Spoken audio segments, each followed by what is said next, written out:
Welcome to today's lesson on polymorphism in object-oriented programming, where we will explore method overloading and method overriding. And in this session, we will dive into these key concepts along with some practical Python code examples. Polymorphism is one of the core principles of object-oriented programming. It allows methods in different classes to be called through the same interface, making your code more flexible and reusable. There are two main types of polymorphism. Compile-time polymorphism, also known as method overloading, runtime polymorphism, also known as method overriding. Let's look at each of these concepts in more detail.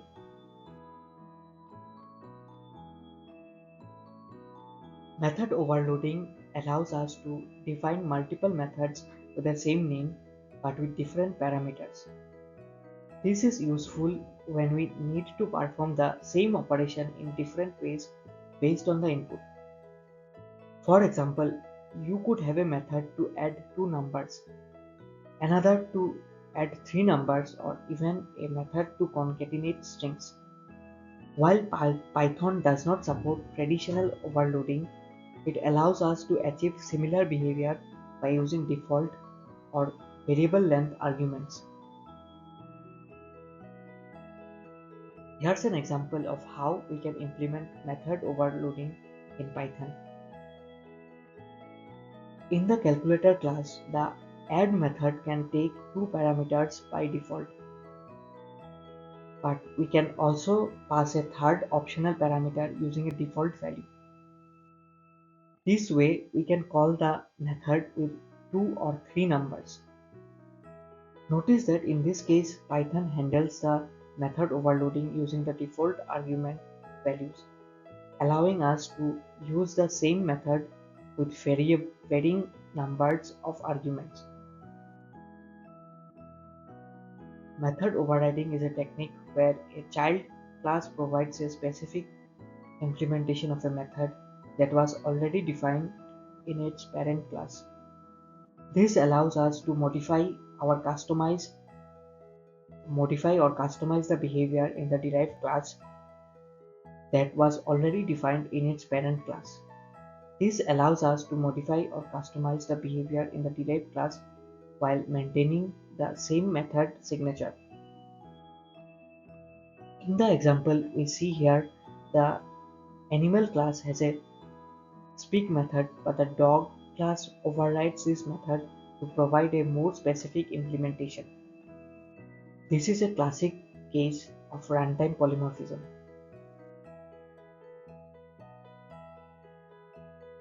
Polymorphism can also be used in functions that accept objects of different types. Here's an example with the animal sound function. This function accepts an object of any class that has a speak method, whether it's a cat, bird, or any other class with a speak method. By calling animal sound, we can pass in different objects, and the correct method is called depending on the object type, demonstrating polymorphism in action. Operator overloading allows us to redefine how operators work for custom objects. For instance, we can overload the plus operator to add two point objects together. In the example, we have defined the __add__ method to handle the addition of 2 point objects. When we use the plus operator, Python calls this method and returns a new point object with the sum of the coordinates. Now it's time for some hands-on practice. Here are a few exercises for you to work on. Write a program that demonstrates method overloading using variable length arguments. Implement a base class shape with an area method and derive classes rectangle and circle. Override the area method in both derived classes to calculate the areas for these shapes. Create a class employee that supports adding the salaries of two employees using operator overloading. These exercises will help you better understand how polymorphism works and how to apply it in your own projects. Polymorphism is a fundamental concept in object-oriented programming that provides flexibility and reusability. We have covered method overloading, method overriding, and operator overloading along with Python examples. Practice these concepts through the exercises and you will be on your way to mastering polymorphism in OOP.